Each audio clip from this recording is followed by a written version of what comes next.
My name is Father Matteo de la Vega, and the story I am about to relate is undeniable proof that divine grace is often concealed in the ashes. For more than 2 decades, he exercised my pastoral ministry traversing the dusty paths and the mist-shrouded peaks of the vast Mexican land. He have raised the chalice in the most humble temple, those with straw roof and adobe walls, and he have done so well under the majestic vault of cathedral scented with incense. He have witnessed how the light of faith can blaze with unquenchable intensity in the humble eyes of the dispossessed, and, at the same time, how it can languish until it is completely extinguished in the hardened hearts of the powerful. Yet, never, in the totality of my years dedicated to the service of the Lord, could he have anticipated that Providence would allow me to witness an event of such magnitude, so shrouded in mystery, and so overflowing with grace as the one that unfolded before me in the remote hamlet of Santa Esperanza del Monte. It was there, my brothers and sisters, where my own eyes saw the manifestation of the Blessed Virgin Mary, en apparition amid the flame that came to remind us that the unconditional love of a terrestrial and celestial mother is a force more powerful than any fireman or nature can ignite.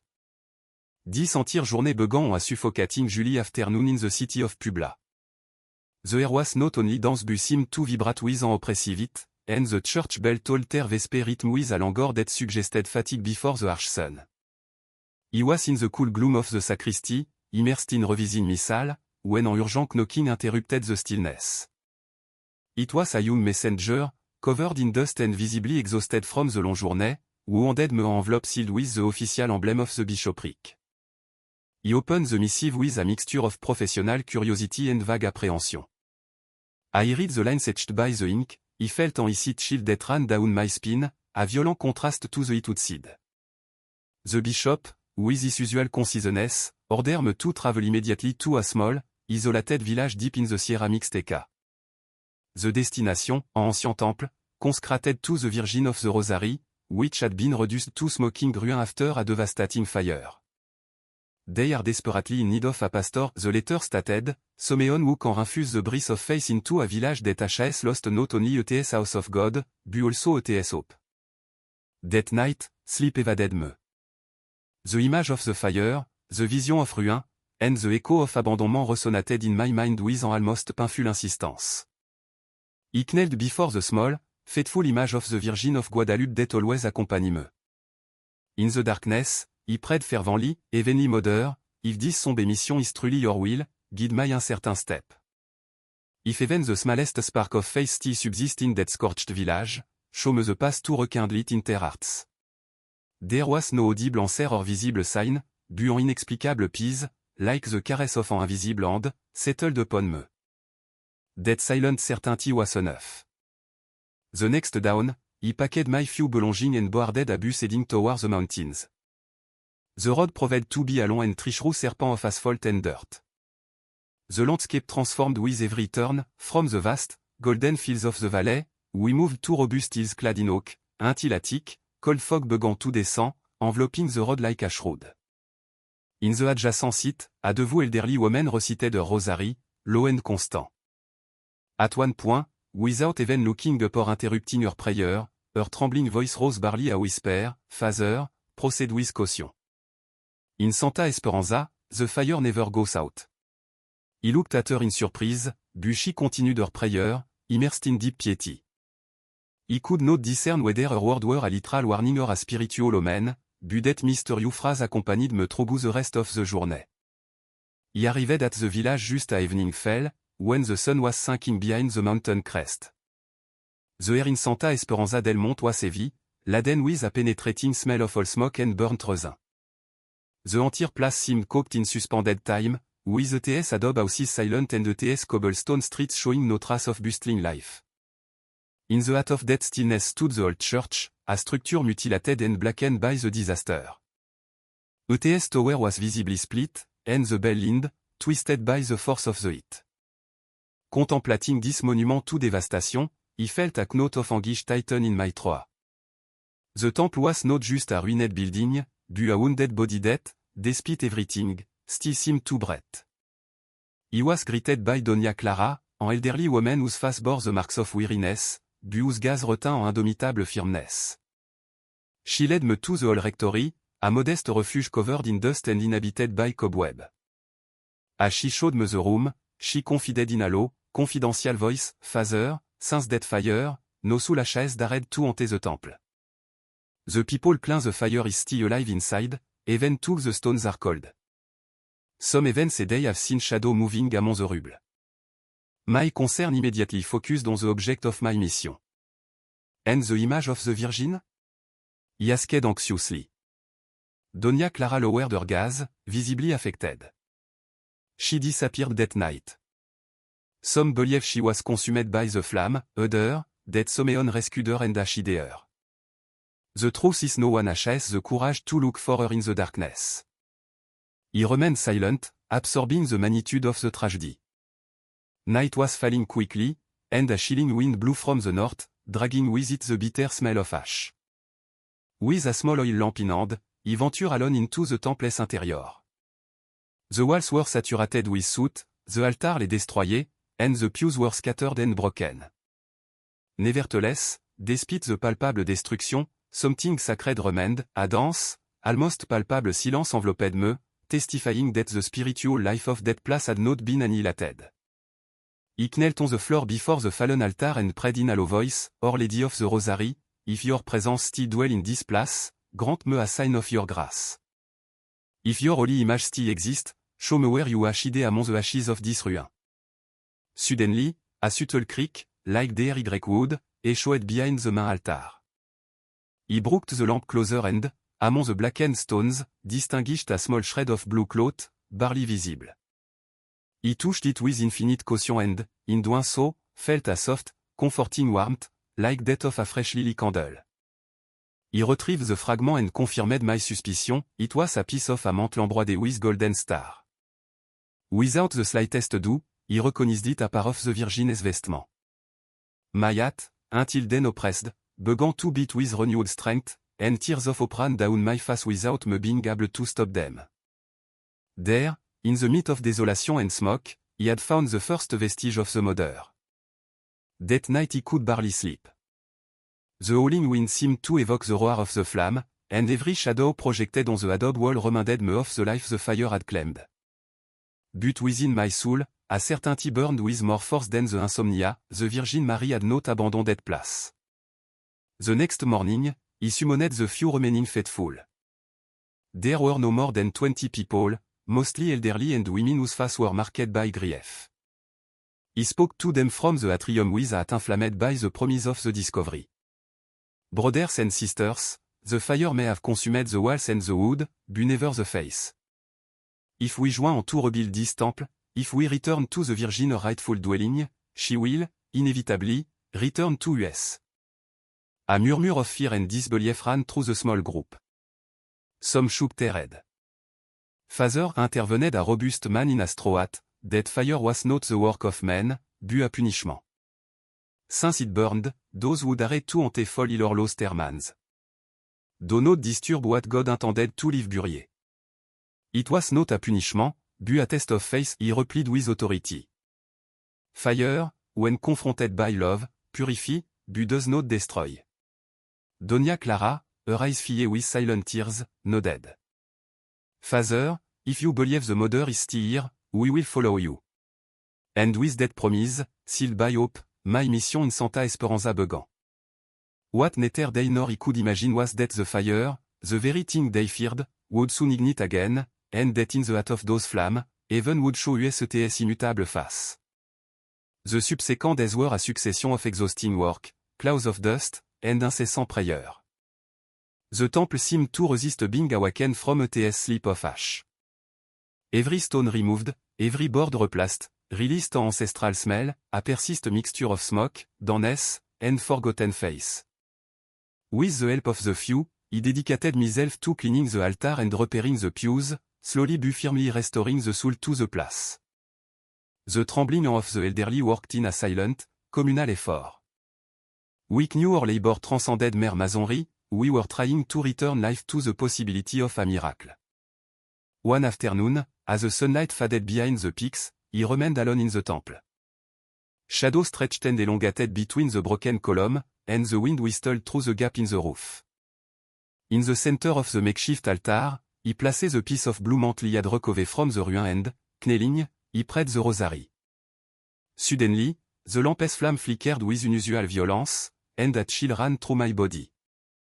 It was not terror, but a sensation of overwhelming respect and awe before a soft, yet intense, presence that flooded every corner. In the dense silence, a feminine voice, diaphane as a murmur of stream water, whispered, "They have not found me yet, my son, but do not grieve, fire is incapable of touching that which belong to heaven."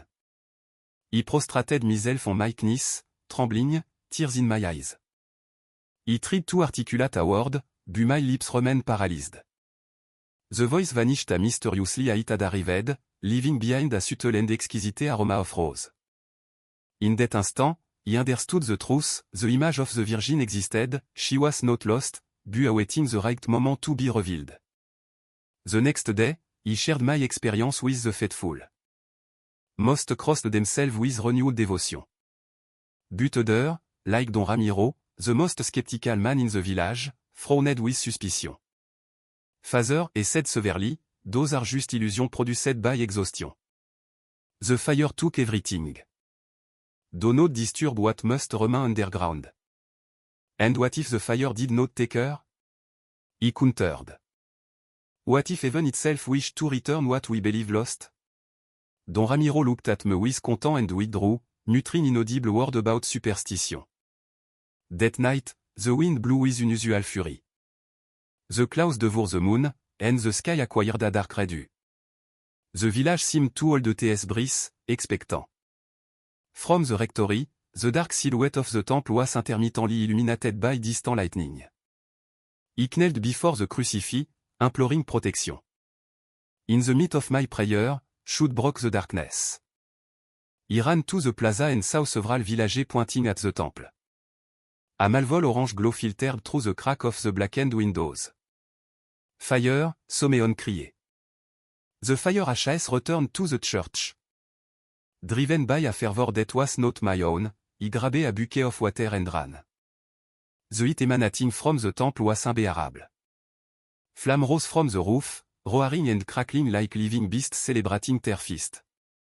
Doña Clara tried to stop me, clutching my arm. Father, do not go in, you will be consumed. The Virgin is in there.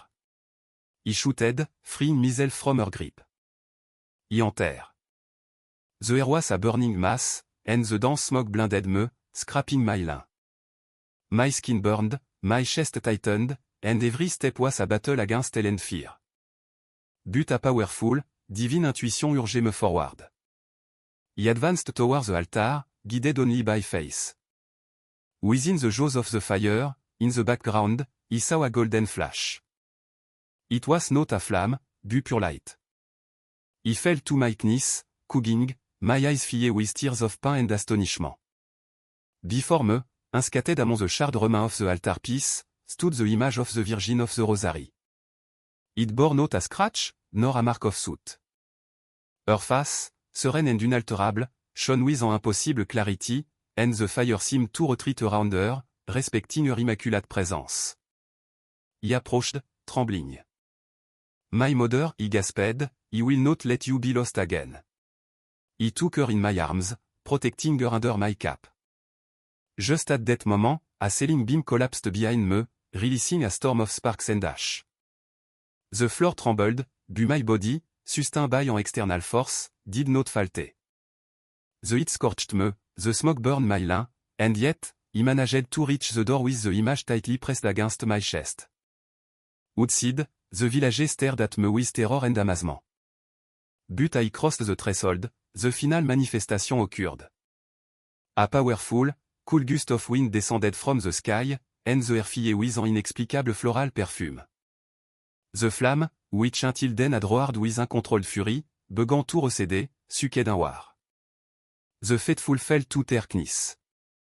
Doña Clara burst into tears, shouting between sobs, "It is the miracle. The mother protect him." The fire went out abruptly as it had begun. In second, the temple was shrouded in smoke, but it was no longer burning. And then, the bell, those twisted and rusted bells, began to chime on their own, slow, solemn, announcing a mystery consummated. He remained in the atrium, kneeling, holding the image. I had no burns, nor was my clothing scorched, only my face was covered in ash and tears. The people approached slowly. Some, with rever fear, touched the image, others knelt, overwhelmed by faith.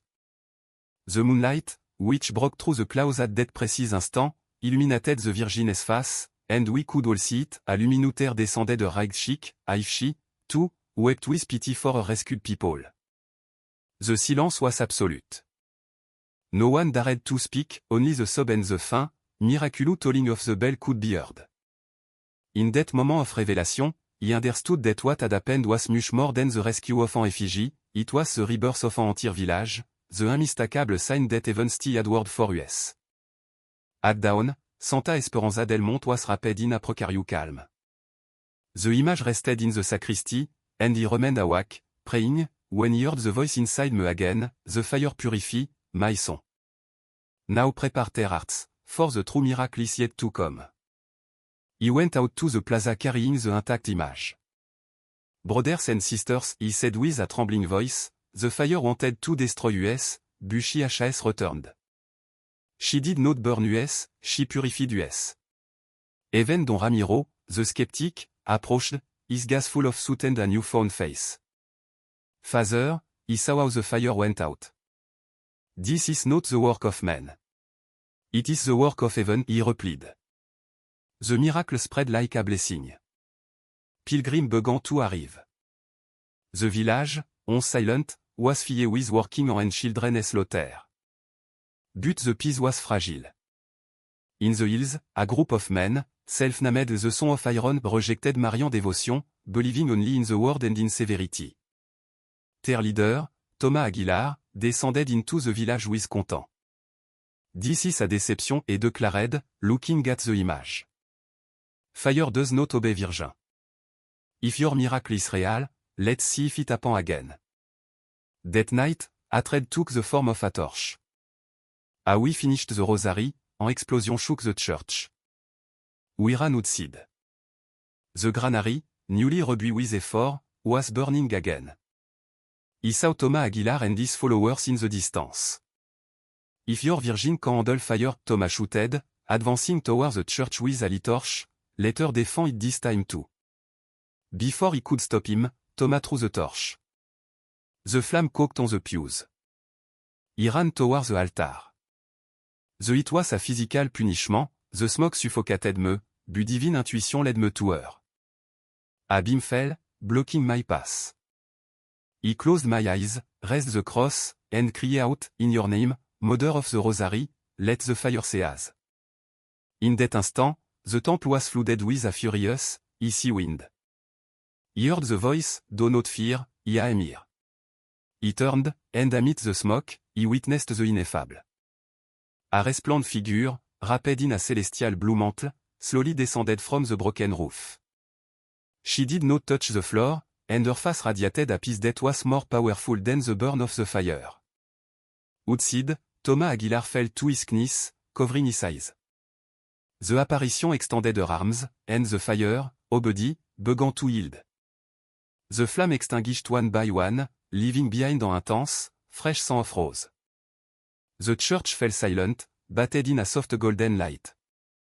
The Virgin spoke to me one last time, her voice echoing in my soul, the fire did not come to destroy, but to unite. Men burn themselves with their hatred, but love extinguish everything. Tell them to return to the hat. He staggered out of the temple. The entire village was prostrated. Thomas Aguilar lifted his head, his eyes full of tears and soot. Father, he saw her face. It was not of this world. Forgive me. He approached the man who had caused the fire and embraced him, feeling his body tremble like a child. That day, the Mother of the Rosary not only extinguished the flame, but consumed the resentment. When the mother of an injured man approached Thomas and offered her forgiveness, the barrier of hatred broke. The entire village embraced, and the children sang the Ave Maria with pure voices. Helena, the girl with the white rose, announced to me, Father, my mother woke up and spoke. She said the lady dressed in blue touched the rat. The miracle of healing was complete. The bishop, Upon hearing the testimony and seeing the transformed temple, declared Santa Esperanza del Monte a Diocesan Sanctuary. The bell, restored, chimed with a clear sound that spread across the valley en invitation to peace. Thomas Aguilar became the sanctuary's first guardian, dedicating his life to cleaning the stones he himself had tried to destroy. Helena joined the small community of women, the Sisters of the Rosary, consecrated to keeping the flame of faith alive. Time has passed, my hair are white as the ashes of dead fire, and my en tremble. But every time he enters the sanctuary and sees the intact image, he feels the same tremor in my soul. The Virgin of the Rosary stead. Today, Santa Esperanza del Monte is not the village of fear, but the village of light, a beacon where fire does not destroy, but purify. And he, the humble witness, close my eyes, breathe deeply, and silently repeat the truth revealed to us that night. In the end, it was not a man who plunged into the fire to save an image. It was the Virgin who plunged into the fire to save all of us, demonstrating eternally that a mother's love extinguish everything.